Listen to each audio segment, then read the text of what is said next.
তো এই নির্বাচনে যা কিছু হলো, ডাকসু নির্বাচনে, তারই প্রতিক্রিয়ায় জাহাঙ্গীরনগর বিশ্ববিদ্যালয়ের ছাত্র সংসদ নির্বাচনে অভূতপূর্ব, অভাবনীয় কাণ্ড কারখানা কিন্তু ঘটে চলেছে এখন পর্যন্ত, আমি আজকে যে ভিডিও করলাম। এবং এই দুটো নির্বাচন এতটা গুরুত্বপূর্ণ যে ক্ষুদ্র পরিসরে ঢাকা বিশ্ববিদ্যালয় বা জাকসু, জাহাঙ্গীরনগর বিশ্ববিদ্যালয়, এখানে যে ছাত্রছাত্রী, সেটি আসলে ঢাকা বিশ্ববিদ্যালয়ে যে পরিমাণ ছাত্রছাত্রী রয়েছে আমাদের গ্রাম অঞ্চলে একটা ইউনিয়ন পরিষদের মতো, আর জাহাঙ্গীরনগর বিশ্ববিদ্যালয়ে ছোট একটা ইউনিয়ন পরিষদের মতো। তো সেই দিক থেকে এটা এত গুরুত্বপূর্ণ কেন? এই কারণে গুরুত্বপূর্ণ যে আমাদের দেশের সবচেয়ে সেরা ছাত্র এবং ছাত্রী, যারা আগামীর বাংলাদেশ নেতৃত্ব দেবেন এবং এই মুহূর্তে যাদের দিকে মানুষ চেয়ে আছে, তো তারা যখনই কোনো একটা বিশেষ দলকে রিপ্রেজেন্ট করবেন এবং সে বিশেষ দলের অনুগত হবেন, সঙ্গত কারণে জনমত সেই দিকে আগ্রহী হবে এবং এটাই স্বাভাবিক। ফলে এই দুটো বিশ্ববিদ্যালয়ের যে ফলাফল, এটা আরো অনেক ব্যাপকভাবে পরবর্তী যে নির্বাচনগুলো, সেই নির্বাচনগুলোতে প্রভাব ফেলবে। বিশেষ করে রাজশাহী বিশ্ববিদ্যালয়ের ছাত্র সংসদ নির্বাচন এবং অন্যান্য ছাত্র সংসদের বাইরে যদি স্থানীয় নির্বাচন হয়, তারপরে জাতীয় নির্বাচন, এতে কোনো সন্দেহ নেই। এখানে একটা বিষয় খুবই রিমার্কেবল, ভীষণ রকমের রিমার্কেবল। আপনারা যারা আমার ভিডিও দেখেন বা আমার সম্পর্কে যারা ইতিবাচক বা নেতিবাচক ধারণা পোষণ করেন, তারা অনেকেই জানেন যে 2024 সনের আগস্ট মাসের 9-10 তারিখ থেকে আমি কতগুলো কথা বলে আসছি, মানে জুলাই আগস্ট বিপ্লবের 4-5 দিন পরের থেকেই। আমি যেটা বলেছিলাম যে আগামীতে যে রাজনৈতিক মেরুকরণ হচ্ছে, যে পরিবেশ পরিস্থিতি তৈরি হচ্ছে, এতে করে সবার আগে জামাত বিপদে পড়বে। এবং এই কথা ছিল একজন ভদ্রলোক, জামাতেরই সম্ভবত কর্মী হবেন, আমি তাকে চিনিও না। ভদ্রলোক টেলিফোনে আমার সঙ্গে কথা বলছিলেন একটা ফেসবুক স্ট্যাটাসে কেন্দ্র করে, আর সেই কথাগুলো তিনি ছেড়ে দিয়েছিলেন ইন্টারনেটে এবং ওটা ওই মুহূর্তে ভাইরাল হয়ে গেছিল। ফলে জামাতের অনেকে বিক্ষুব্ধ হয়েছেন, বিশেষ করে অল্প বুদ্ধি এবং মেধার যে সকল লোকজন জামাতকে এই মুহূর্তে ইনফ্লুয়েন্সার হিসেবে কাজ করে দেশের বাইরে থেকে, তারা অনেকে বিক্ষুব্ধ হয়েছেন ওই ঘটনায় যে রনি সাহেব হঠাৎ করে জামাতের বিরুদ্ধে কথা বললেন কেন 2024 সালের আগস্ট মাসে। এখন দেখুন, এই যে জামাত যে জয়লাভ করলো, এই জয়লাভ তাদের যে কোনো মারাত্মক পরাজয়ের চাইতেও আগামী দিনে তাদের জন্য বিপর্যয় ডেকে নিয়ে আসবে। সেটা কিভাবে আজকের ভিডিওতে বলবো না, আরেকটা ভিডিওতে বলবো। আমি শুধুমাত্র আজকে এর যে কার্যকারণগুলো, এই মুহূর্তের কার্যকারণগুলো, সেগুলো নিয়ে বলছি। দ্বিতীয়ত, আমি যেটা বলেছিলাম যে ওই সময়টাতে প্রথমে জামাত বিপদে পড়বে, তারপরে বিপদে পড়বে বিএনপি। এখন এই দুটো বিষয় যদি 2025 সনের সেপ্টেম্বর মাসের বাস্তবতা চিন্তা করেন, আপনি দেখুন যে জামাতের যে মূল শক্তি ছিল যে বাংলাদেশি জাতীয়তাবাদ এবং বিএনপি, এই দুটো বৃহৎ শক্তি, একটা সংগঠন আর একটা মতবাদ, এটা জামাতের মাথার উপরে ছাতা হিসেবে ছিল। আর এই ছাতাটা ধীরে ধীরে সরে গিয়েছে। আর এখন এই যে জাকসু নির্বাচনের মাধ্যমে তাদের মধ্যে যে শত্রুতা তৈরি হয়েছে, সেই শত্রুতা সহিংসতা রূপ লাভ করার যে সম্ভাবনা দেখা দিয়েছে, ওটা জামাতকে অস্তিত্ব সংকটে ফেলে দিবে। এর কারণ হলো জামাত যে বিষয়গুলোর উপর হয়তো নির্ভর করছে, যেমন ভোট তারা ছাত্রলীগ থেকে পেয়েছে, জাতীয় নির্বাচন হয়তো যদি হয় আওয়ামী লীগ থেকে ভোট পাবে, কিন্তু প্রকাশ শেষে তারা কখনোই জামাতের পক্ষ অবলম্বন করে মারামারি করবে না।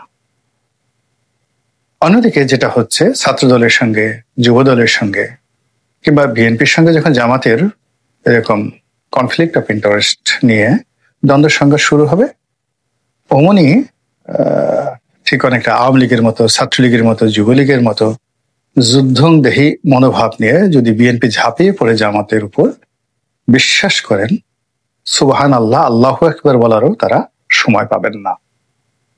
হয়তো অল্প কয়েকটি জায়গায় যেখানে তাদের খুব জনপ্রিয়তা রয়েছে, সাতক্ষীরাতে রয়েছে, তারপর চট্টগ্রামে রয়েছে, রাজশাহী বিশ্ববিদ্যালয়ে রয়েছে, এই 3-4টি স্পট পয়েন্ট ছাড়া বাকি সব জায়গাতে তারা মানে বিএনপির সঙ্গে যে দ্বন্দ্ব এবং সংঘাত, সেই সংঘাতে মারাত্মকভাবে ক্ষতিগ্রস্ত হবেন। এবং এই যে তারা ক্ষতিগ্রস্ত হবেন, এর চারপাশে নমুনা কিন্তু ইতিমধ্যে আমরা দেখে ফেলেছি।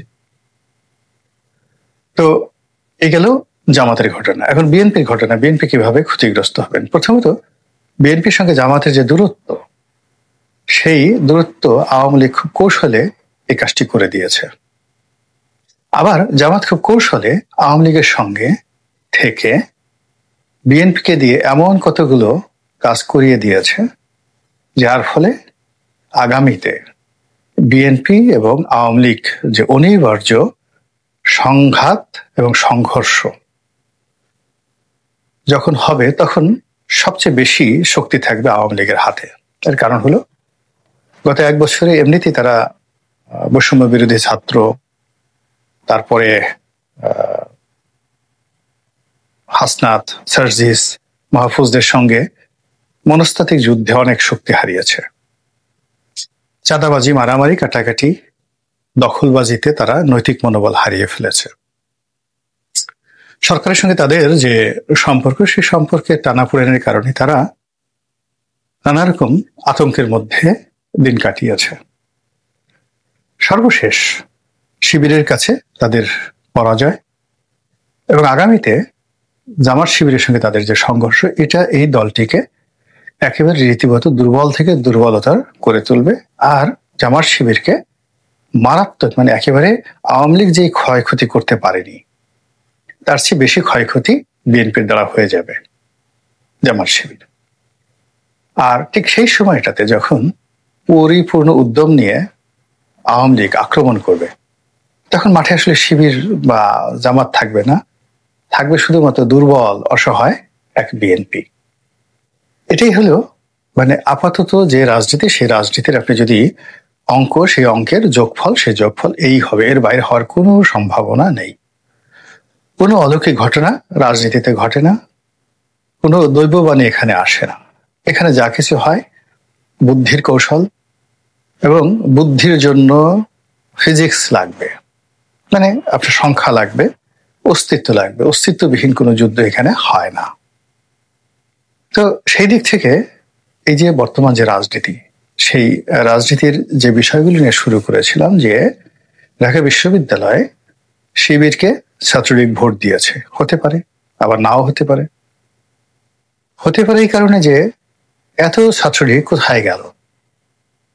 যদি জনসংখ্যার অনুপাতে আপনি হিসাব করেন, তাহলে শিবির এবং আওয়ামী লীগ বা শিবির এবং ছাত্রলীগ, এই দুটো দলের মধ্যে কতগুলো মৌলিক মিল রয়েছে।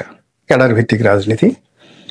আওয়ামী লীগ পরিবারের সন্তান সাধারণত শিবির করে না, ছাত্রদল করে না, তারা সবাই ছাত্রলীগ করে। আর বিএনপি পরিবারের সন্তান তারা অনেক কিছু করতে পারে, অনেকে রাজনীতি করে না, অনেকে ছাত্রদল করে, এমনকি অনেকে ছাত্রলীগও করে, এমনকি অনেকে শিবির করে। তো এটা আপনি দেখতে পারবেন মিক্সিং। কিন্তু শিবিরের ক্ষেত্রে আবার এটা ছাত্রলীগের মতো, অর্থাৎ জামাত শিবিরের এরকম একটা সম্পর্ক, বাবা জামাতি হলে ছেলে শিবিরই হবে, ছেলে শিবিরই হলে বাবা জামাতি হয়ে যাবে। জামাতে যদি অন্য দলেও থাকে, তাকে টেনে টুনে সেই জামাতি যে মন্ত্রে তারা দীক্ষিত করবে। এটা হলো এই দলটার মধ্যে একটা সামঞ্জস্যতা। তো সেই দিক থেকে ঢাকা বিশ্ববিদ্যালয়ে যে সকল ছাত্রলীগ ছিলেন গুপ্ত রূপে, যাদেরকে শিবির চিনেন, ছাত্রদলের ছেলেরা চিনার কথা নয়, কারণ তারা গত 15 বছরে ক্যাম্পাসে ঢুকতে পারেনি, কিন্তু শিবির তাদেরকে চিনেন। কাজেই সেই সকল গুপ্ত ছাত্রলীগদেরকে দিয়ে যদি ভোট দেওয়ানো হয়ে থাকে, বা তারা যদি ভোট দেওয়ার সুযোগ পায়, তাদের তো প্রার্থী নেই, তারা তো মরে গেল, যাকে বলা হয় বিএনপিকে ভোট দেবে না, তারা শিবিরকে ভোট দেবে। যা হোক, সেই কারণে ঢাকা বিশ্ববিদ্যালয় যে ভোটের একটা সমীকরণ, এই সমীকরণটা অবিশ্বাস্য, চমকপ্রদ, এবং এটা পুরো বিএনপি রাজনীতিকে ভীষণভাবে নাড়িয়ে দিয়েছে।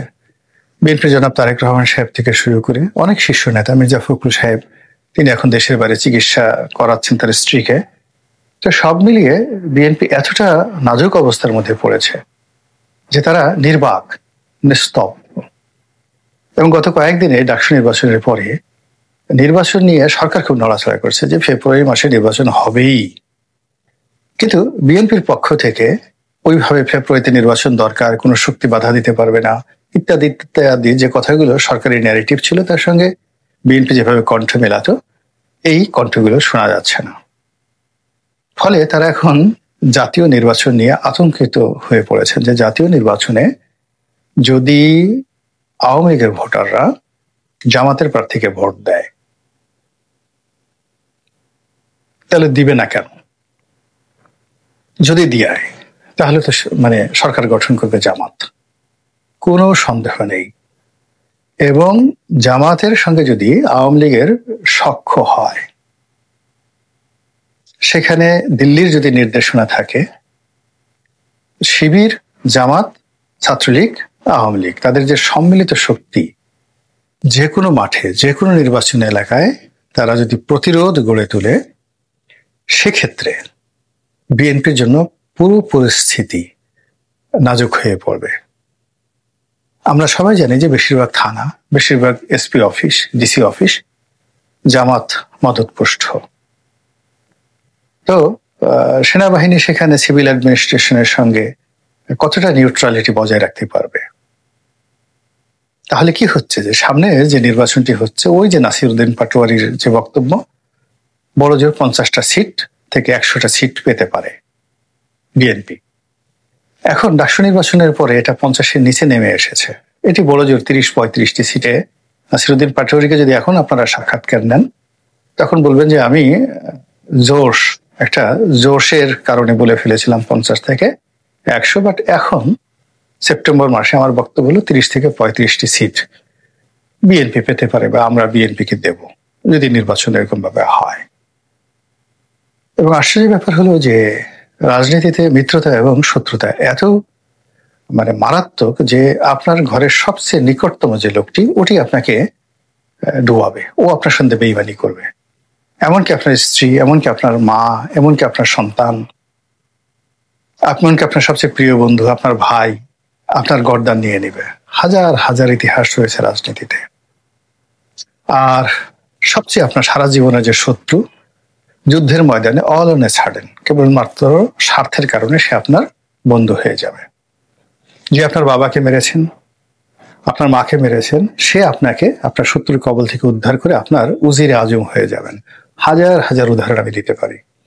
তো কাজেই রাজনীতিতে যে শত্রুতা মিত্রতা জুলাইয়ের বিপ্লবের আগে ছিল, ওটার সমীকরণ এখন যদি আপনি নতুন প্রেক্ষাপটে চিন্তা করেন, আপনার কাছে অসম্ভব মনে হতে পারে যে জামাতকে আওয়ামী লীগ এত কষ্ট দিয়েছে, তাদের সকল শীর্ষ নেতৃত্বকে ফাঁসিতে ঝুলিয়ে মেরেছে, সেই জামাতের সঙ্গে আওয়ামী লীগের কি করে সখ্যতা হয়? কিন্তু এরকম একটি কথা আমি সেই 2024 সালে অন্তত 10টা ভিডিওতে আমি কথা বলেছি যে দিল্লির মধ্যস্থতায় জামাত এবং আওয়ামী লীগের সখ্যতা হতে পারে।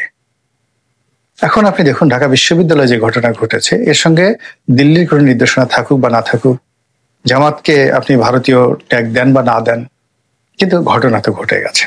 আর যখন ঘটনা ঘটে গেছে, সেই ঘটনা বিএনপির জন্য যে আপদ এবং বিপদ ডেকে নিয়ে আসছে, এটা বিএনপি কিভাবে সামাল দেয়, সেটাই দেখার বিষয়।